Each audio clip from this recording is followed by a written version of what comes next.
Hi students, welcome to Law Excellence. In this video, we will take a look at some of the important prelims related questions from today's The Hindu newspaper. The first news is related to Prime Minister's visit to Nigeria, Brazil and Guyana. Consider the following statements. 1. Guyana is an island country in Caribbean Sea. 2. Brazil shares boundary with all countries in South America. 3. Nigeria is the most populous country in Africa. 4. None of the above three countries are landlocked.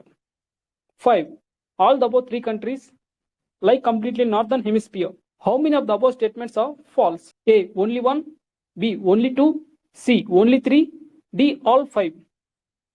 So, whenever there is some place in news, we need to have some understanding of where it is located, what are the neighboring countries, or the nearby seas and all.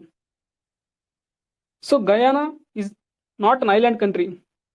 It shares the land boundary 3 sides and maritime boundary on only one side. So, the statement 1 is false. 2. Brazil shares boundary with all countries. Even that statement is also false, because it does not share boundary with Chile and Ecuador and South America. Whenever you see the word all, it is sometimes extreme. So, you need to be careful. 3. In the yesterday video, we have learned that Nigeria is the most populous country in Africa. Statement 3 is right, while statement 2 is false. 4. None of the above three countries are landlocked. It is also correct, because Nigeria shares boundary with Atlantic Ocean here. Brazil shares boundary, maritime boundary. Here Guyana shares maritime boundary. All the above three countries lie completely in northern hemisphere. So northern hemisphere means those countries that lie above the equator. So this statement is false. Equator is here. So Brazil lies to the south of equator. So it is mostly in southern hemisphere. So here we told that lie completely. So that statement is false. So how many of the above statements are false? Statement 1 is false. Statement 2 is false. Statement 5 is false. So only 3 are false. So why Guyana? So we'll just take a look at why Prime Minister Modi is visiting these countries shortly. Guyana has nearly 40% of Indian diaspora. 40% population have shared the roots with India. And Guyana is part of CARICOM. It's a Caribbean community. It's one grouping of countries that share boundary with Caribbean Sea. So Modi is said to attend the second India CARICOM Summit. So Prime Minister is visiting Brazil for the G20 Summit of this year. Prime Minister Modi is visiting Nigeria on the invitation of the President of Nigeria. Nigeria is one of the important economy in the Africa. So in order to increase the economic ties, the Modi is visiting that country. The G20 presidency for the year 2024 is held by Brazil. So in this context, we will take a look at one question. With reference to the G20 at present, which of the following statements is correct? Statement 1. The current membership of G20 is 21. The current Troika consists of India, Brazil and South Africa. 3. The G20 annual summit for 2024 is going to be held in Brasilia, Brazil. 4. The G20 was founded in the aftermath of 2008 financial crisis. How many of the above statements are true? So the G20 is one of the important organizations at the global level. The statement 1 is correct. The current membership is 21. Actually, it was 20. The last year, African Union added. So the membership increased to 21. The Troika means it's a past. What is Troika? It is a past, present, future chair of the G20. So the past is India. The last year we have held it. The present is Brazil. So the next year G20 will be held by South Africa. So the G20 annual summit for 2024 is going to be held in Rio de Janeiro. So it's not Brasilia. The G20 was founded in that statement is also false.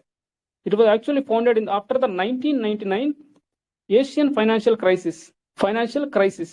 Actually, it used to be some annual summit of Reserve Bank, Central Finance Ministers and Central Bank Governors. Only after the 2008 financial crisis, it was felt that there is a need for more coordinated action. It was raised to a level of annual summit of involving heads of the state. So here we have asked how many of the above statements are true. So statement 1 is right, the statement 2 is right, but statement 3 is false because it is going to be held in Rio de Janeiro, not Brasilia. So the statement 4 is also false. So now we have asked how many of the above statements are true. So only 2 is the answer. Option B, India voices dissent against trade barriers linked to emissions. So carbon border adjustment mechanism is sometimes mentioned in the news in context of the affairs of A, African Union, B, Brazil, C, European Union, D, China. So we need to, the CBAM, it is shortly called. It is in the context of what? It is actually European Union. What is it actually? It is a tax on imports which cause carbon emissions. So it is implementing from 2026, January 1. So our Indian imports, let's say we are exporting some goods, steel or something, they will be subjected to high taxation in European Union. So it is following Fit for 55. So under it, the European Union is planning to reduce greenhouse gas emissions by 55% by 2030. So India is telling that there should not be any link between trade barriers in the name of environmental emissions. Recently, we all know that in the Bandhavgarh National Park, 10 elephants have died. Regarding Bandhavgarh National Park, sometimes seen in the news, which are the following statements are correct? A, it is spread over the Vindhya Hills in Madhya Pradesh. 2, it lies to the north of Narmada River. 3, it hosts Royal Bengal tigers and white tigers. Select the correct answer using the code given below. A, 1 and 2 only. B, 2 and 3 only. C, 1 and 3 only. D, 1, 2 and 3. It is spread over the Vindhya Hills in Madhya Pradesh. Actually, Vindhya Hills here, Vindhya and Narmada River flows in between. And to the south, Satpura. So this is very important, always. So it lies to the north of Narmada River. So it hosts Royal Bengal tiger and white tiger. So all the 3 statements are right. So option D becomes the correct answer. Which of the following country started exporting electricity to Bangladesh through Indian grid? A, Myanmar, B, Bhutan, C, Nepal, D, China. So we all know Bangladesh is an energy deficient country. It is importing electricity from India. So now it started importing electricity from new country. What is it? So it is Nepal. So till the year 2324, Nepal itself was buying electricity. It was a net importer. But due to hydro cooperation between India and Nepal, so several projects were built by India in Nepal, hydro projects. So now the situation has become better. Now Nepal has turned into an exporter. So till now it is exporting only to India. Now it started exporting to Bangladesh also through Indian grid. So with this, we end our today's quiz. Thank you all for joining us today.